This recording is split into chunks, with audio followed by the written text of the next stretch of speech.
Assalamu alaikum students. I hope you all are good. Today we are going to continue our lecture which we finish on the levels of organizations. मैंने उसमें आपको levels of organizations one by one बता दिए थे. Now we are going to discuss the every level one by one. तो हमारे पास जो first level था वो था सब atomic and atomic levels. इसमें हम लोगों ने क्या पढ़ा था? अब हम जो है इसमें जो पढ़ने जा रहे हैं वो ऑब्वियसली आपको नाम से पता चल रहा होगा, सब एटॉमिक एंड एटॉमिक लेवल्स, यानी कि इसमें एटम से रेलिवेंट, एलिमेंट से रेलिवेंट, मैटर से रेलिवेंट जितनी चीज़ें होंगी हम इसमें डिस्कस करेंगे. All types of matter are made up of elements and each element contains a single kind of atoms. जैसे कि मैंने आपको पहले बताया था, हर वो चीज़ जो स्पेस ऑक्यूपाई करती है वो मैटर है, ठीक है. उसी तरह जो मैटर्स होते हैं वो एलिमेंट से मिलकर बनते हैं, ठीक है. और हर एलिमेंट जो है उसके अंदर एक एटम होता है, ठीक है. हर एलिमेंट जो है वो एक एटम से मिलकर बना हुआ है. These are the basic concepts. ये आपको अभी क्लियर करने पड़ेंगे ताकि आगे जाके जब आपको डिफ़िकल्टी जो है वो फेस ना करनी पड़े. The next thing, the atoms are actually made up of many subatomic particles. Matter से मैटर जो है वो एलिमेंट से मिलके बना है. एलिमेंट्स जो हैं वो atoms, they contains atoms in it. और जो एटम्स हैं वो आगे भी सब डिवीजन हो रही है उनकी, यानी कि वो सब एटॉमिक पार्टिकल्स में कन्वर्ट हो रहे हैं. Out of the 92 kinds of the elements that occur in nature, उन्होंने कहा है कि जो हमारे पास 92 एलिमेंट्स हैं वो जो नेचुरली अकरिंग हैं उनमें से 16 जो है हमारे पास बायो एलिमेंट्स हैं. Out of 92 16 are bioelements, ठीक है. Out of these bioelements 16 में से हमारे पास जो 6 एलिमेंट्स हैं, carbon, oxygen, hydrogen, nitrogen, calcium and phosphorus, वो एग्जिस्ट करते हैं. और उसके अलावा जो 99 जो 6 एलिमेंट्स जो एग्जिस्ट करते हैं वो 99% जो है हमारा टोटल बॉडी मास बनाते हैं, ठीक है. हमने क्या डिस्कस किया? एलिमेंट से क्या बनता है? एलिमेंट जो है वो क्या बनाते हैं? मैटर को. और एलिमेंट जो है वो बहुत सारे एटम्स को कंटेन करता है, और जो एटम्स है वो सब एटॉमिक पार्टिकल्स में भी कन्वर्ट होते हैं, ठीक है. नेचुरली अकरिंग हमारे पास जो एलिमेंट्स हैं वो है 92. 16 जो है बायो एलिमेंट्स हैं. 16 में से हमारे पास जो 6 हैं जो 99% ऑफ टोटल बॉडी मास बनाते हैं वो है carbon, oxygen, hydrogen, nitrogen, calcium and phosphorus. और बाकी जो रेस्ट ऑफ 10 रह गए हैं 16 में से वो हैं calcium, sulphur, chlorine, sodium, magnesium, ferric, copper, manganese, zinc and iron. ये कोलेक्टिवली मेक करते हैं 0.1% ऑफ द टोटल मास, ठीक है. On to the next page you can see oxygen की परसेंटेज है 65%, कार्बन की 18%, हाइड्रोजन की 10%, नाइट्रोजन की 3%, कैल्शियम की 0.2%, फास्फोरस की 0.1% एंड अदर्स कंसिस्ट ऑफ 0.1. जो हमने परसेंटेज डिस्कस किया जो 99% टोटल बॉडी मास बनाते हैं, उन्होंने 99 को इन सर्कल्स में डिवाइड किया है कि किस तरह पर एलिमेंट जो है वो परसेंटेजेस डिवाइड होकर टोटल आप करेंगे तो 99 बनेंगी. और जो अदर्स हैं वो हमने अभी पढ़ा है वो 0.1 कंटेन करते हैं. तो अदर्स के नेम मेंशन नहीं है, बट अदर्स मीन वो एलिमेंट्स जो 0.1 बॉडी मास कंटेन करते हैं. नेक्स्ट चीज़ जो हमने पढ़नी है वो है कि एक मॉलिक्यूल जो है वो क्या होता है. Basically molecule is the smallest part of a compound that retains the properties of that compound, ठीक है. मॉलिक्यूल जो है वो एक कंपाउंड का पार्ट होता है, स्मॉलेस्ट पार्ट होता है. कोई भी कंपाउंड उसका स्मॉलेस्ट पार्ट होता है मॉलिक्यूल, ठीक है. और वो उसी का पार्ट है तो ऑब्वियसली जो कंपाउंड की प्रॉपर्टीज़ होंगी वही प्रॉपर्टीज़ जो हैं वो मॉलिक्यूल की होंगी, ठीक है. Now we are going to discuss the next level of organisation which is the molecular level. In organisms, bioelements usually do not occur in isolated forms, rather they combine through ionic or covalent bonding. इसमें वो ये कह रहे हैं कि जो organisms हैं, human organisms, हम यानी कि हम जो हैं वो we are made up of different type of elements जिनको हम बायो एलिमेंट्स कहते हैं. ये बेसिकली आइसोलेटेड फॉर्म में नहीं होते, मतलब ये एक ही फॉर्म में नहीं होते या एक ही फॉर्म में जुड़े नहीं होते. ये या तो आयोनिक बॉन्डिंग के साथ जो है कंबाइन होते हैं हमारी बॉडी में, या तो कोवलेंट बॉन्डिंग के साथ, ठीक है. हमारे पास नेक्स्ट चीज़ जो है वो है कि जो स्टेबल पार्टिकल जो हैं फॉर्म्ड बाय दिस बॉन्डिंग, यानी कि जो भी बायो एलिमेंट्स जो हैं वो हमारे बॉन्डिंग बना रहे हैं आयोनिक और कोवलेंट, ठीक है, वो पर्टिकुलर जो है वो एक स्टेबल पार्टिकल जो है ना वो फॉर्म करते हैं, जिसको हम कहते हैं मॉलिक्यूल्स और बायोमॉलिक्यूल्स, ठीक है. मॉलिक्यूल्स और biomolecules. The stable particles formed by the ionic or covalent bonding is called as molecules or biomolecules. ठीक है. नेक्स्ट पॉइंट जो मॉलिक्यूलर लेवल में है वो ये है कि एक ऑर्गेनिज्म है, ठीक है, बेसिकली एक जो ऑर्गेनिज्म है बेसिकली वो क्या है कि बहुत सारे बायोमोलिक्यूल से मिलकर बना हुआ है. लेकिन बायोमोलिक्यूल्स क्या हैं? हंड्रेड्स ऑफ डिफरेंट टाइप्स के बायोमोलिक्यूल्स हैं, ठीक है. These molecules are building material. Obviously ये बात तो बिल्कुल कंफर्म है कि बायोमोलिक्यूल से अगर हमारी बॉडी मिलकर बनी हुई है तो वो हमारी बॉडी का एक बिल्डिंग मटेरियल है, ठीक है. बायोमोलिक्यूल्स की अगर हम बात करें तो वो फर्दर 2 टाइप्स में जो है वो क्लासीफाई भी किया जा सकता है, जैसे कि micromolecules and macromolecules. So we are going to discuss the types of biomolecules first. Micromolecules and macromolecules. Micro means small and macro means high or big. तो जब हम माइक्रोमोलिक्यूल्स को डिस्कस करेंगे तो इसमें क्या होगा? Low molecular wait.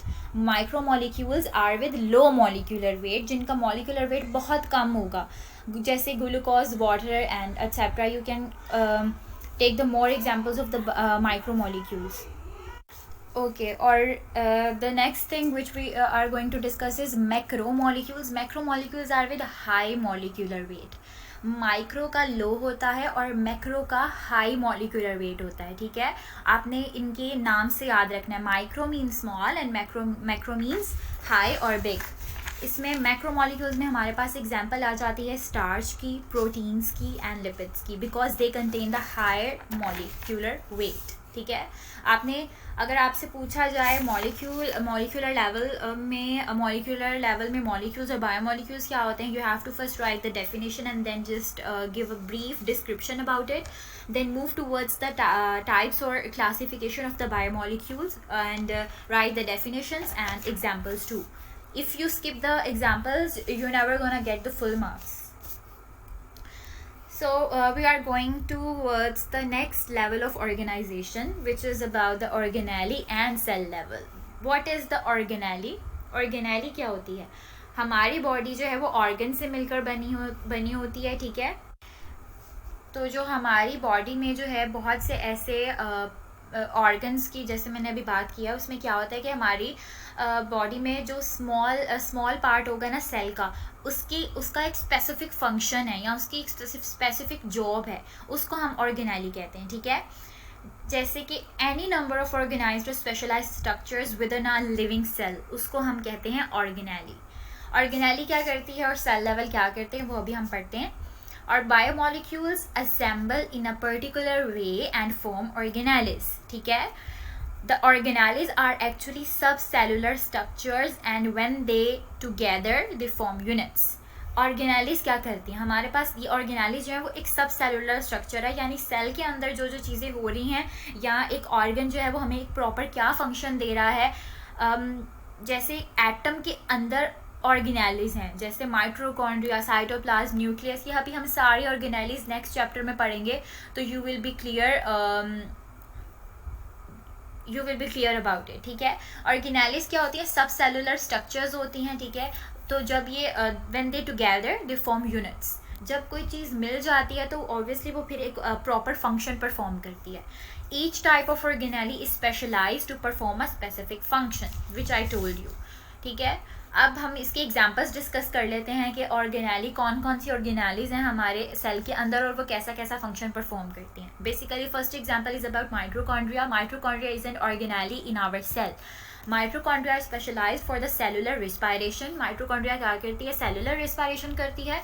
और अगर दूसरी ऑर्गेनेली को डिस्कस करें वो है राइबोसोम्स. वो उनका फंक्शन क्या है? वो प्रोटीन सिंथेसिस के लिए हमारे पास काम करती हैं. हम फर्दर चैप्टर्स में ऑर्गेनेलिस को डिटेल में पढ़ेंगे तो हमें उनका फंक्शंस भी जो है वो बहुत अच्छी तरह पता चल जाएगा.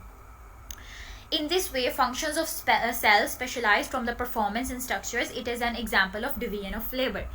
जितने भी फंक्शंस ऑफ सेल्स हैं, ठीक है, उनकी परफॉर्मेंस और स्ट्रक्चर्स जो है ना, उस बेसिकली उसको हम पूरे फंक्शन को कहते हैं कि हम उसको एक नाम दे सकते हैं which is the division of labour, ठीक है.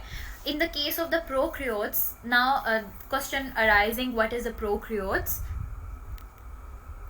सो प्रोक्रियोट जो होते हैं ना वो हमारे पास एक यूनिसेलुलर ऑर्गेनिज्म है, ठीक है, जो लैक करता है a membrane bound nucleus, mitochondria और एनी अदर ऑर्गेनेलिस, ठीक है. ये यूनिसेलुलर होता है और इसके अंदर भी ऑर्गेनेलीज होती हैं, ठीक है। हमारे पास दो चीज़ें होती हैं, प्रोकैरियोट्स एंड यूकैरियोट्स। ये भी हम फर्दर नेक्स्ट चैप्टर्स में इसको डिटेल में डिस्कस करेंगे। इन द केस आपने क्या करना है, इस लेवल के अंदर you have to take 3 points for your explanation and example में आपने माइटोकॉन्ड्रिया राइबोसोम्स को डिस्कस करना है।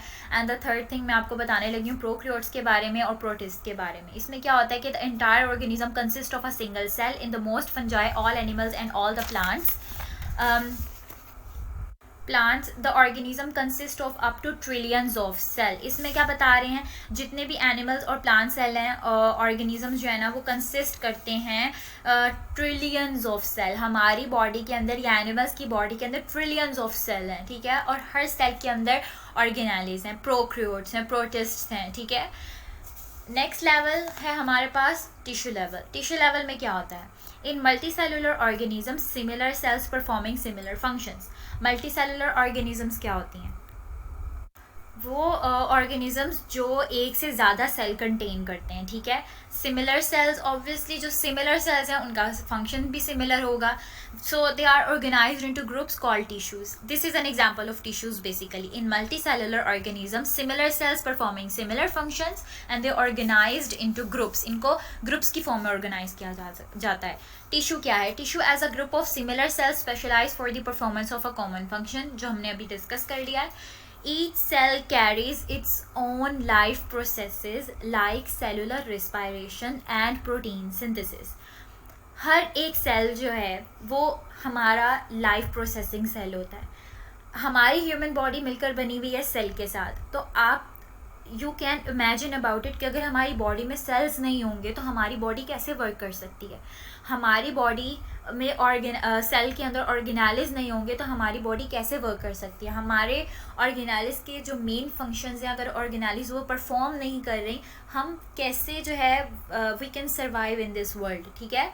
1 सेल कैन डैमेज, कोई इफेक्ट नहीं होता। 2 कैन डैमेज, कोई इफेक्ट नहीं होता। लेकिन अगर हमारी बॉडी में सेल्स ही नहीं है तो हाउ वी कैन सर्वाइव, ठीक है। तो हर सेल का, हर ऑर्गेनेली का एक बेसिक फंक्शन है जिसकी वजह से there are trillions of cells जो ग्रुप्स के फॉर्म में भी हैं, वो हमारी बॉडी का फंक्शन चला रहे हैं, जिसकी वजह से we can do a lot of things. We can, हमारे ऑर्गन्स काम कर रहे हैं, हमारी वेन्स, आर्टरीज, हमारा जो हार्ट है वो पंप कर रहा है, हमारा ब्लड जो है इन एंड आउट हो रहा है, हर चीज़ जो है वो हमारी बॉडी में वर्क कर रही है। और इसका बेसिक रीज़न है वो है सेल्स, ठीक है। Each cell carries its own life processes like cellular respiration and protein synthesis, but it also carries on some special processes.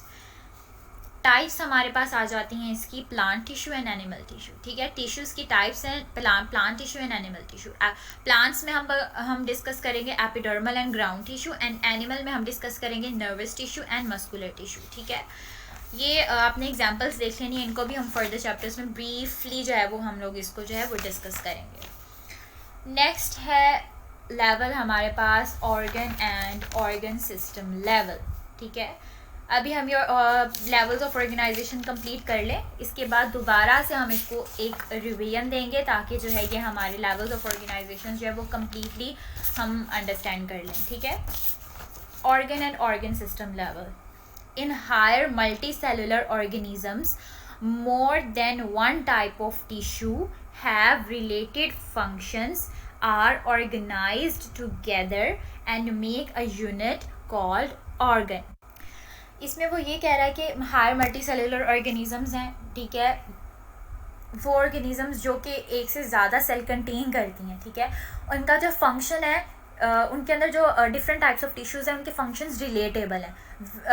सो जब उनके फंक्शंस रिलेटेबल होते हैं वो एक यूनिट फॉर्म करते हैं। अभी हमने टिश्यू की भी डेफिनेशन में पढ़ा यही कि जो हमारे पास टिश्यूज़ हैं, सिमिलर सेल्स जो हैं वो अपना सिमिलर फंक्शन परफॉर्म करते हैं, तो उसके बाद वो ग्रुप के अंदर फॉर्म हो जाते हैं, तो ऑर्गेनाइज इनटू ग्रुप्स। तो यहाँ पे भी यही बात है कि जब ऑर्गेनिजम्स में मोर देन 1 टिश्यूज़ हैं लेकिन दे हैव रिलेटेबल फंक्शंस, तो वो एक यूनिट फॉर्म कर देते हैं, उसको कहते हैं ऑर्गन।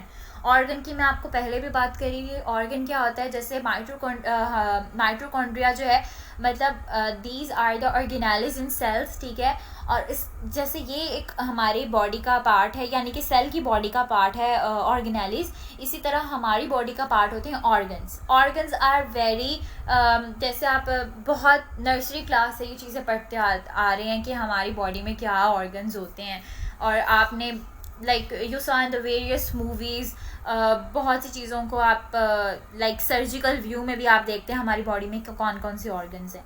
जैसे हमारी बॉडी में ऑर्गन है किडनी, हमारी बॉडी में ऑर्गन है स्टमक, हमारी बॉडी में ऑर्गन है small intestine, large intestine, liver.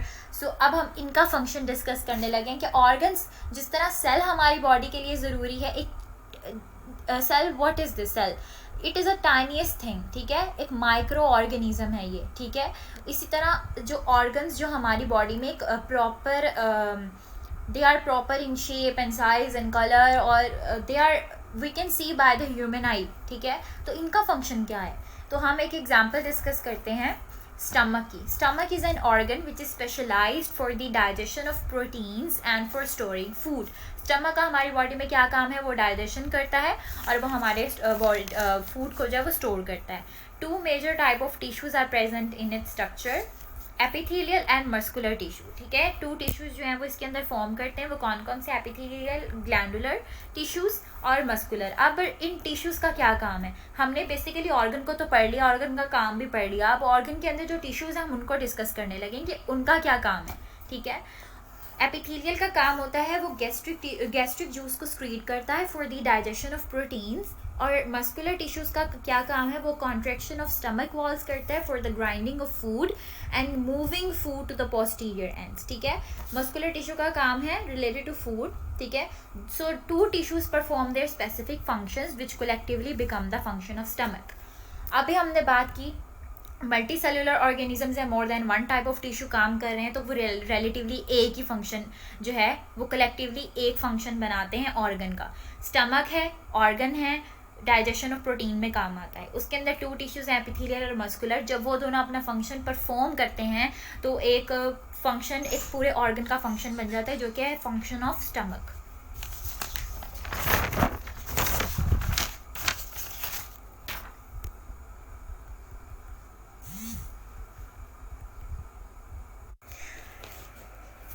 अब इसके एक और नेक्स्ट एग्जाम्पल को डिस्कस करने लगे हैं, which is about the digestive system.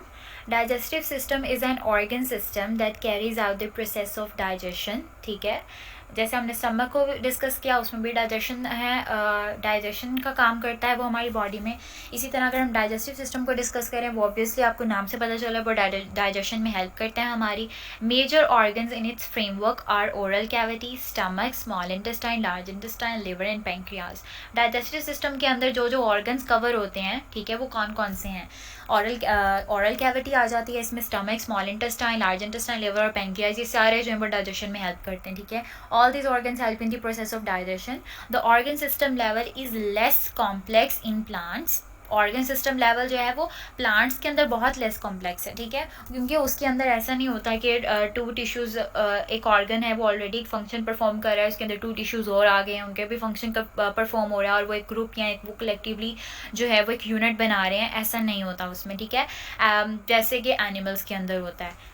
Plants have the different type of phenomena, लेकिन एनिमल्स की तरह उनमें मल्टीपल फंक्शंस या टिश्यूज़ के फंक्शंस जो है वो परफॉर्म नहीं होते, ठीक है। ये था हमारा organ and organ system level. Now we are going to discuss the individual level. Individual level में क्या होता है, डिफरेंट ऑर्गन्स और ऑर्गन सिस्टम्स हैं हमारी बॉडी में जो they organise together to form a individual और ऑर्गेनिज्म। इंडिविजुअल लेवल का यही मतलब है कि इंडिविजुअल टू सिस्टम्स जो है वो एक साथ मिलकर एक इंडिविजुअल बना रहे हैं, जैसे कि ऑर्गन्स और ऑर्गन सिस्टम्स मिलकर एक इंडिविजुअल लेवल बना रहे हैं। बेसिकली इन ऑर्गेनिजम्स में क्या तीन चीज़ें हैं जो कि हमारे पास ऑर्गन और ऑर्गन सिस्टम लेवल्स को कोऑर्डिनेट करती हैं। वो ये है कि इन ऑर्गेनिजम्स में जो फंक्शंस हैं, एक्टिविटीज़ परफॉर्म हो रही हैं और जो भी प्रोसेसेस हो रहे हैं, ठीक है, of various organs and organ system levels are coordinated. Human being के अंदर जो भी ऑर्गन्स परफॉर्म कर रहे हैं, फंक्शंस, एक्टिविटीज़ और प्रोसेसेस ऑर्गन्स की, they are coordinated with each other. जैसे कि एग्जांपल हम ले लेते हैं यहाँ पे, जब when a man is engaged in continuous and hard exercise, not only his muscles are working but also there is an increase in the heart rate of respiration and heartbeat. This accelerated heart rate of respiration and heartbeat supplies more oxygen and food to the muscles which they need for the continuous work. Okay अब मैं इस example को आपको समझाती हूँ. एक आदमी है, ठीक है, वो कंटिन्यूसली एक हार्ड एक्सरसाइज कर रहा है, ठीक है. उससे क्या होगा, ऐसा नहीं कि सिर्फ उसके मसल्स काम कर रहे हैं. जब हम बहुत ज़्यादा जो है वो काम कर रहे होते हैं या स्टेयर्स ऊपर नीचे चढ़ रहे हैं, तो इसके वजह से क्या हो रहा है, हमारा जो हार्ट पंपिंग एक्शन है वो भी इंक्रीज़ हो रहा है. जो हमारे जो मसल्स हैं उनमें हार्ड एक्सरसाइजेज हो रही हैं, उसकी वजह से क्या हो रहा है, हमारा जो बेसिकली हार्ट रेट है, हमारी रिस्पायरेशन लेवल है, वो भी इंक्रीज़ हो रहा है साथ साथ, ठीक है, क्योंकि हम बहुत ज़्यादा काम कर रहे हैं तो इसलिए वो भी हमारा रेज हो रहा है. इसमें क्या होता है, जब रेट जो है वो रिस्पायरेशन का इंक्रीज़ होता है, जो हार्ट बीट जो होती है ना, वो हमारे पास ऑक्सीजन की सप्लाई जो है वो ज़्यादा कर देती है. और हमारे पास जो फूड होता है ना, जो food to the muscles they need for the continuous work. हम लोगों ने कंटिन्यूस काम करना है, हम कंटिन्यूस एक्सरसाइज कर रहे हैं, जिसकी वजह से हार्ट रेट इंक्रीज़ हो रहा है, हमारा रिस्पायरेशन रेट इंक्रीज़ हो रहा है. तो जिस तरह हमें मोर ऑक्सीजन की उस वक्त वही सप्लाई मोर ऑक्सीजन, उसी तरह हमारे मसल्स का भी फूड चाहिए होता है ताकि वो कंटिन्यूस जो है वो काम कर सकें. ऐसा नहीं है कि हम कंटिन्यूस काम करें and we didn't even take care of our body, जिसकी वजह से हमारे मसल्स फटीग में जा सकते हैं. हाँ, और there will be a lot of pain in our shoulder, in our muscles, in our legs. तो ह्यूमन बॉडी को जो है वो कंटिन्यूस काम के साथ साथ अपनी हेल्थ के बारे में भी जो है वो उतना ही कॉन्शियस होना चाहिए जितना कि वो काम के बारे में. Next level is about the population level. Population level में क्या होता है, population level is defined as the group of organisms of the same species located at the same place in the same time. कोई भी organism का group है और वो सेम स्पीशीज़ का ही ग्रुप है, ठीक है, वो एक ही जगह पे रहते हैं और एक ही टाइम में रहते हैं, ठीक है, उसको हम बोलते हैं पॉपुलेशन लेवल. जो भी ग्रुप ऑफ ऑर्गेनिज्म, जैसे हम पूरे ह्यूमन बींग्स हैं, ठीक है, और हम एक ही सेम स्पीशीज़ के हैं, हम एक ही जगह पे रह रहे हैं और एक ही टाइम पे हैं. और एनिमल्स हैं, दे लिव इन द जू, हम लोग we live in our society. Animals जो है वो जू में रहते हैं. Plants they have the proper like plant area और इन द गार्डन्स, तो उनकी अपनी एक स्पीशी होगी, उनका अपना एक टाइम होगा. तो बेसिकली जो सेम स्पीशीज़ होंगी ना, वो सेम प्लेस और सेम टाइम पर ही होंगी, उसको बोलते हैं पॉपुलेशन लेवल. यहाँ पे एक एग्जांपल दी गई है जो डिस्कस किया गया कि पॉपुलेशन के बारे में. Human population of Pakistan in 2010 comprises 173.5 million individuals. 2010 में 173.5 मिलियन इंडिविजुअल्स से जो पॉपुलेशन में थे, ठीक है. ये हमारे पास एक according to the ministry of population welfare government of Punjab की तरफ से एक डिजिटल व्यू था कि इतनी हमारे पास इंडिविजुअली पॉपुलेशन थी. पॉपुलेशन से पता चल रहा है पॉपुलेशन का क्या मतलब होता है, आबादी, ठीक है. स्पीशीज़ को यहाँ डिफाइन किया गया. स्पीशीज़ क्या होती हैं, species defined as the group of organism capable of interbreeding and producing fertile offspring, ठीक है. इसका ये मतलब है कि उनमें इंटरब्रीडिंग हो रही है और वो दे आर प्रोड्यूसिंग ऑफस्प्रिंग्स, ठीक है. एनिमल्स होते हैं, they have different type of they have different type of process, ठीक है, and they produce their own type of offsprings, ठीक है ना. जैसे एक कैट है और वो obviously वो when they give the offsprings तो वो कैट ही होगी, ठीक है. और इसी तरह अगर ह्यूमन बींग्स की बात की जाए तो हमारे पास ये एक स्पीशीज़ हैं जिनसे जो है वो फर्दर जो है आगे हमारे ऑफस्प्रिंग्स जो है वो चलते रहते हैं. हैबिटेट का क्या मतलब होता है, एक एरिया ऑफ इन्वायरमेंट है जिसमें ऑर्गेनिज्म लिव करते हैं, ठीक है. एक इन्वायरमेंट हमें दिया जाता है जिसमें ऑर्गेनिजम्स को कहा जाता है कि वो रहें. ह्यूमन बींग्स का डिफरेंट है, एनिमल्स का डिफरेंट है, प्लांट्स का एक डिफरेंट है. तो these are the population level जिसमें group of organisms of the same species रह सकते हैं सेम प्लेस और सेम टाइम में. नेक्स्ट है community level. What is the community level. Community level में हमारे पास क्या होता है, कम्युनिटी जो है हमारे पास is an assemblage of different populations interacting with one another with in the same environment. जैसे पॉपुलेशन में था, सेम इन्वायरमेंट था, सेम स्पीशीज़ थी, इसमें सेम कुछ नहीं है. इसमें क्या होता है, डिफरेंट पॉपुलेशंस के लोग आ जाते हैं और वो एक साथ रहते हैं एक ही इन्वायरमेंट में, ठीक है. कम्युनिटी, फिर वो एक कम्युनिटी बनाते हैं, ठीक है. कम्युनिटी जैसे कुछ बहुत से लोग होते हैं जिनका डिफरेंट नेचर है बट वो एक ही इन्वायरमेंट में रह रहे हैं. उनका उनका वे ऑफ थिंकिंग डिफरेंट है but they living in the same environment.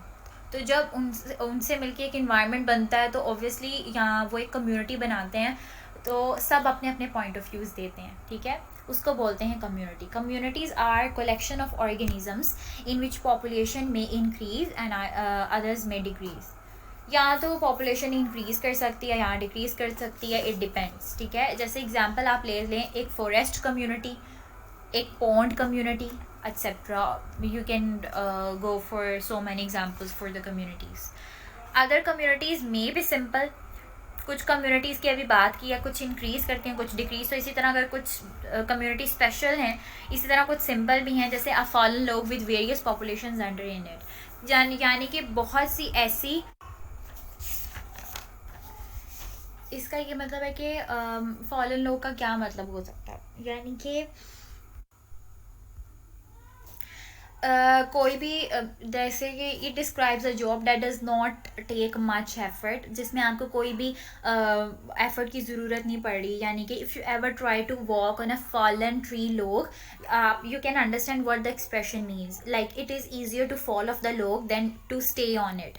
यानी कि उतरना बहुत मुश्किल है, लेकिन वहाँ पे अगर आप खड़े हो, वहीं पे रह रहे हो, ऊपर ही हो उस ट्री के, तो इट डजेंट मैटर, ठीक है। तो ये वाली भी वेरियस पॉपुलेशंस जो है वो एक कम्युनिटी बना सकती हैं, but these are the simple communities. In a simple community numbers and size of population is limited.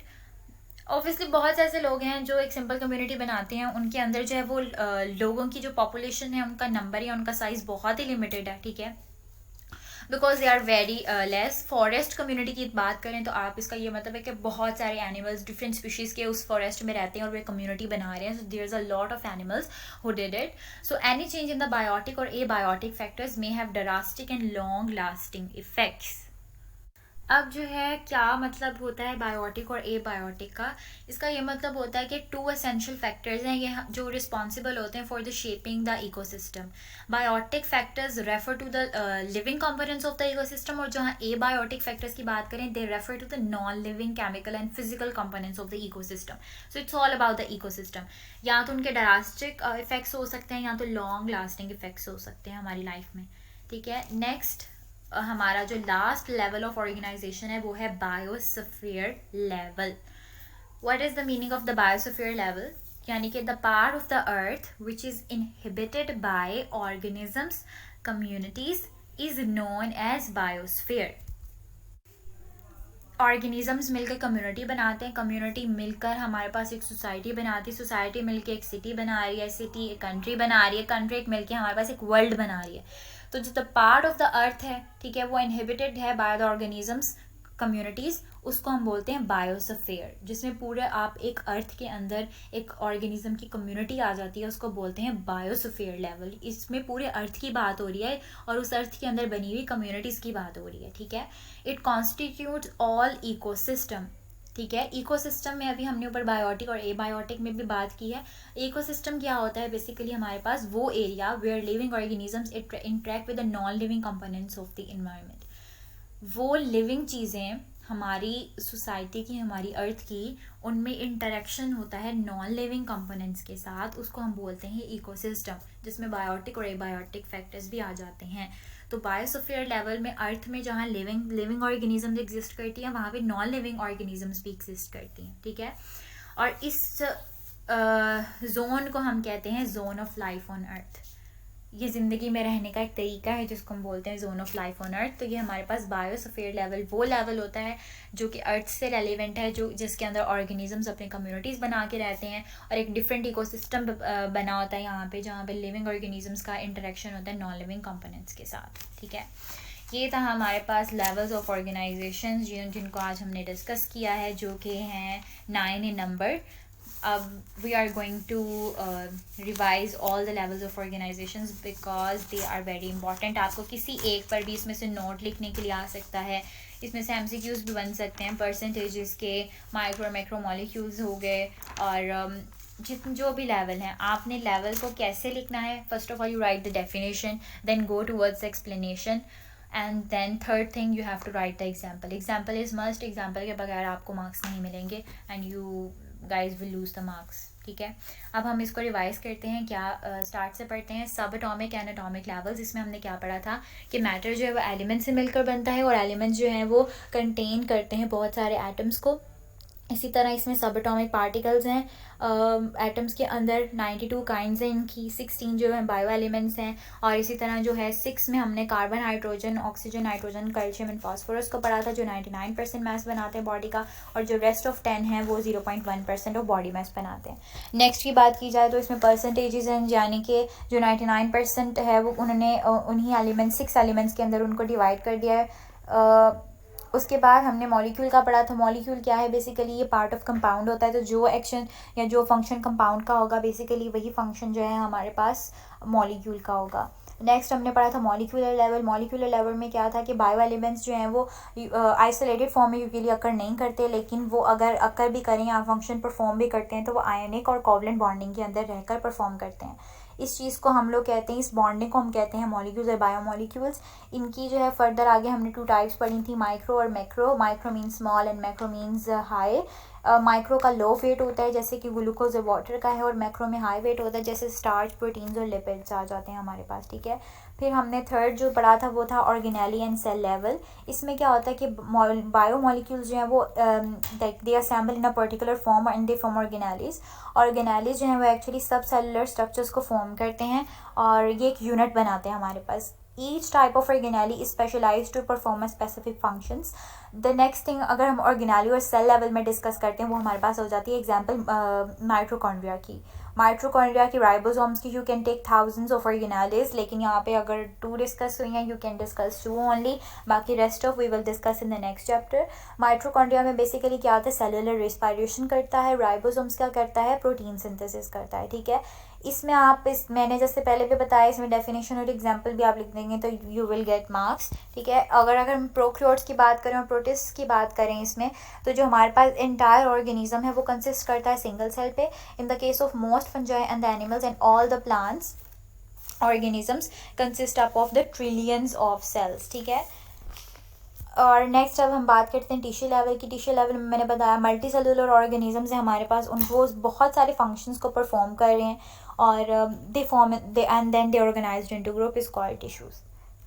आपने जितनी डेफिनेशंस लिखी हुई हैं आपने एज इट इज़ डेफिनेशन को एज इट इज़ ही याद करना है, ठीक है। और जैसे मैं आपको कहती हूँ याद करने के लिए you can easily make contents बनाएंगे तो आपको वैसे दिमाग में बैठ जाएगा कि टिश्यू लेवल के अंदर ये चीज़ें लिखनी है, तो आपको you can easily make the sentence too, ठीक है। डेफिनेशन आपने एज इट इज़ लिखनी है, अदर देन जो सेंटेंसेस हैं वो आप अपनी वर्डिंग में उसको यूज़ कर सकते हैं, लेकिन रेलिवेंट होने चाहिए, इररेलिवेंट नहीं होने चाहिए। टिश्यू लेवल में हमने टाइप्स की थी, plant tissue and animal tissues. Plant tissues में एग्जांपल थी एपिडर्मल एंड ग्राउंड टिश्यू की, एंड एनिमल में थी nervous tissue and muscular tissue, जो कि हम फर्दर चैप्टर में डिस्कस करेंगे। 5th लेवल जो हमने पढ़ा था वो था organ and organ system level. ये मेरा बहुत फेवरेट लेवल है, ठीक है। इसमें सिंपल कुछ भी नहीं है, इसमें सिर्फ उन्होंने ये बताया जैसे हमारे ऑर्गन्स हैं बॉडी के वो फंक्शन परफॉर्म करते हैं, ठीक है, और हमारे ऑर्गन्स के अंदर ही टिश्यूज़ होते हैं जो कि different type of functions perform करते हैं, और वही फंक्शंस रिलेटिवली स्टमक का फंक्शन बन जाता है, या जिस ऑर्गन का भी होता है वो कलेक्टिवली उसका फंक्शन बन जाता है। स्टमक हमने पढ़ा था, स्टमक क्या होता है, ऑर्गन है which is specialise for the digestion of proteins and for storing food. 2 major types of tissues जो हैं वो प्रेजेंट होती हैं इसके स्ट्रक्चर में, एपिथेलियल और मस्कुलर। एपिथेलियल का क्या काम होता है, ये सिक्रीट करता है गैस्ट्रिक जूस को, और मस्कुलर क्या करता है, ग्राइंडिंग ऑफ फूड, ठीक है। इसमें क्या होता है कि ये कलेक्टिवली हमारे पास एक फंक्शन ऑफ स्टमक बन जाएगा, इन दोनों टिश्यूज़ का फंक्शन, जैसे मैंने अभी आपको बताया। इसी तरह अगर डाइजेस्टिव सिस्टम की हम अब पहले हमने ऑर्गन की बात की, ऑर्गन के अंदर के सिस्टम की बात की, अब हम पहले सिस्टम को लेते हैं फिर ऑर्गन को डिस्कस करेंगे। डाइजेस्टिव सिस्टम है जिस तरह, उसमें क्या होगा, डाइजेस्टिव सिस्टम उन्होंने कहा है कि हमारी बॉडी का जो मेन चीज़ है डाइजेशन करता है हमारी बॉडी के, आपको नाम से पता चल रहा है, ठीक है।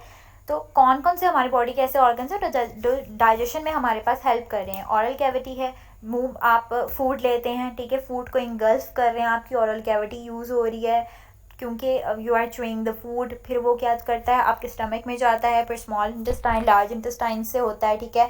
और फूड का इफेक्ट जब आपके लिवर पर भी होता है, पैंक्रियास पे भी होता है, ठीक है। So basically it's they all are involved in the digestion system. All these organs जो हैं they help in the process of digestion. इसी तरह ये बताया कि ऑर्गन सिस्टम लेवल जो है वो लेस इन प्लांट्स है as compare to the animals और ह्यूमन बींग्स। मैंने जैसे बता दिया है आपको कि प्लांट्स के अंदर इतने मल्टीपल फंक्शंस नहीं होते, they just perform a single function. Multiple functions उसमें भी होते हैं, लेकिन ऐसे नहीं कि ऑर्गन्स के अंदर टिश्यूज़ हैं, टिश्यूज़ भी अलग परफॉर्मेंस दे रहे हैं और वो कलेक्टिवली कोई ग्रुप और कम्युनिटी बना रहे हैं, ऐसा कुछ नहीं होता उनमें, ठीक है। उनमें भी हम लोग नेक्स्ट चैप्टर्स में ब्रीफ डिस्क्रिप्शन पढ़ेंगे उसके बारे में। नेक्स्ट हमने पढ़ा था इंडिविजुअल लेवल। इंडिविजुअल लेवल में क्या होता है, डिफरेंट ऑर्गन्स हैं, ऑर्गन सिस्टम्स हैं, they organise together and form individual. Organisms जो हैं वो फंक्शंस, एक्टिविटीज़ और प्रोसेसेस जो हैं वो उनके अंदर परफॉर्म होते हैं। तो ये बेसिकली क्या है, ऑर्गन और ऑर्गन सिस्टम जो है इसे कोऑर्डिनेट करते हैं एक दूसरे के साथ। इसकी मैंने आपको एग्जांपल दी थी, एक आदमी है वो कंटिन्यूसली हार्ड एक्सरसाइज कर रहा है तो उससे क्या होगा कि उसके मसल्स को तो फूड चाहिए ही चाहिए होगा, क्योंकि अगर वो कंटिन्यूसली करेगा तो मसल्स फटीग में चले जाएंगे और वो बीच में कोई रेस्ट नहीं ले रहा, कोई ब्रेक नहीं ले रहा। तो ऐसा नहीं है कि एक बार उसने एक्सरसाइज कर लिया तो बस 2 वीक्स उसने बेड पे बैठ जाना है, क्योंकि उसके मसल्स जो हैं दे जस्ट हर्ट बैडली और ही और शी इज़ फीलिंग सिक। तो ऐसा नहीं होता। जब आप कंटिन्यूसली हार्ड एक्सरसाइज कर रहे हो तो आपको अपनी बॉडी का भी ख्याल रखना चाहिए कि मेरी बॉडी की कैपेबिलिटी क्या है, मैं कितने लेवल पे रख कर जो है वो काम को कर सकता हूँ, ठीक है। तो इसमें ये चीज़ भी बताई गई और ये बताया कि जब आप काम करते हैं तो आपको you supply more oxygen, heart beat आपकी ज़्यादा हो जाती है, रिस्पायरेशन रेट ज़्यादा हो जाता है, ठीक है, जिसकी वजह से you supply more oxygen in it, ठीक है। You done with the individual level. Now move towards the population level. Population level में हमने क्या पढ़ा था, ये डिफाइन क्या करता है, ग्रुप ऑफ ऑर्गेनिजम्स हैं, सेम स्पीशीज़ के, सेम प्लेस पे रह रहे हैं, सेम टाइम पे रह रहे हैं। आपने डेफिनेशंस एज इट इज़ ही याद करनी है, वर्ड बाय वर्ड, ठीक है। इसमें एग्जांपल हम लोगों ने लिया है ह्यूमन पॉपुलेशन की। According to the ministry of population welfare government of Punjab ने ये हमारे पास एक 2010 में एक हमें जो है वो डिजिटल पॉइंट दे दिया था कि इतनी इंडिविजुअल की पॉपुलेशन थी, ठीक है। पॉपुलेशन से आपको पता चल रहा है आबादी की बात हो रही है। और स्पीशीज़ का यहाँ पर ये बताया गया ग्रुप ऑफ ऑर्गेनिजम्स हैं जो कैपेबल होते हैं इंटरब्रीडिंग के या fertile offsprings generation to generation को आगे से आगे बढ़ाने के लिए। हैबिटेट का ये मतलब होता है कि एरिया है हमारे पास, एक इन्वायरमेंट का हमारे पास एक एरिया बना दिया जहाँ पे ऑर्गेनिजम्स लिव करते हैं। यानी कि फॉरेस्ट जो है वो एक अपने इन्वायरमेंट में they live in the their own environment, उनका एक अपना इन्वायरमेंट है, ह्यूमन बींग्स का एक अपना इन्वायरमेंट है। तो this is called the habitat, ठीक है। आपने डेफिनेशंस जो है हमें हैबिटेट और स्पीशीज़ की भी याद कर लेनी, because it's very important for the exams. आपको शॉर्ट क्वेश्चंस में आ सकती हैं, ठीक है। आपको इनमें से किसी पे भी नोट लिखने के लिए आ सकता है as a long question, sorry, ठीक है। नेक्स्ट हमने पढ़ी थी कम्युनिटी लेवल। कम्युनिटी में यही बताया उन्होंने कि कम्युनिटी क्या होती है, एक डिफरेंट पॉपुलेशंस हैं, ठीक है, वो एक कम्युनिटी बना रहे हैं हमारे पास, ठीक है। यानी कि डिफरेंट पॉपुलेशन है लेकिन इन्वायरमेंट यानी कि लाइक सेम इन्वायरमेंट के अंदर ही डिफरेंट पॉपुलेशंस में रह रहे हैं वो, ठीक है, उस चीज़ को कम्युनिटी कहते हैं। इसमें हमने एग्जांपल पढ़ी थी फॉरेस्ट कम्युनिटी, बॉन्ड कम्युनिटीज़ को, जहाँ स्पेशल कम्युनिटीज़ है वहाँ पे सिंपल कम्युनिटीज़ भी एग्जिस्ट करती हैं। यानी कि एक फॉलन लोग है with various populations under in it. एक फॉलन लोग का क्या मतलब है कि अगर एक सिंपल इंसान है और जैसे कि life is very simple in it कि अगर आप दरख्त के ऊपर चढ़ रहे हो तो वहाँ पे स्टे करना इट्स वेरी इजी, लेकिन वहाँ से उतरना या चढ़ना इट्स वेरी डिफ़िकल्ट, ठीक है। सिंपल कम्युनिटी के जो नंबर्स और साइज ऑफ पॉपुलेशन है वो भी लिमिटेड होते हैं। यानी कि most of people live in the very special communities जहाँ पे लोग ज़्यादा हैं, स्पीशीज़ ज़्यादा हैं, डिफरेंट स्पीशीज़ हैं, वो दे live in the same environment. इसी तरह मैंने आपको बताया था कि इसमें बायोटिक और एबायोटिक फैक्टर्स भी हैं जिनमें ड्रास्टिक और लॉन्ग लास्टिंग इफेक्ट्स भी आते हैं जो हमारे इकोसिस्टम को जो है वो they cover our ecosystem. Biosphere level जो हमारे पास लास्ट लेवल ऑफ ऑर्गेनाइजेशन था उसमें हमने क्या पढ़ा था कि जो अर्थ का हमारा पार्ट होता है, द पार्ट ऑफ अर्थ जो हमारे पास ऑर्गेनिजम्स की कम्युनिटी बनाता है उसको कहते हैं बायोस्फीयर, ठीक है। It contains all the ecosystem. आपने इकोसिस्टम की डेफिनेशन को भी पढ़ लेना है जो कि क्या है, areas where living organisms interact with non living components of the environment. इस पूरे इकोसिस्टम को हम कह देते हैं जो बायोस्फीयर लेवल बनाता है zone of life on earth, ठीक है। ऑब्वियसली जब हमारे पास स्पीशीज़ जो हैं वो डिफरेंट लाइक कम्युनिटी की हैं, कम्युनिटी बना रही हैं और वो एक दे बेसिकली रन एन अर्थ, ठीक है। तो उस पूरी लाइफ को हम zone of life on earth कह देते हैं जहाँ पे डिफरेंट स्पीशीज़ हैं, सेम इन्वायरमेंट में रह रही हैं, एनिमल्स हैं, प्लांट्स हैं, ह्यूमन बींग्स हैं, they are just different species and but they live in together with in the same environment. This is called the biosphere level. I hope all the students can get very well. These are the level of organization, which is 9 in number. If you have any question, you can ask me in the comment box. And best of luck. Allah Hafiz.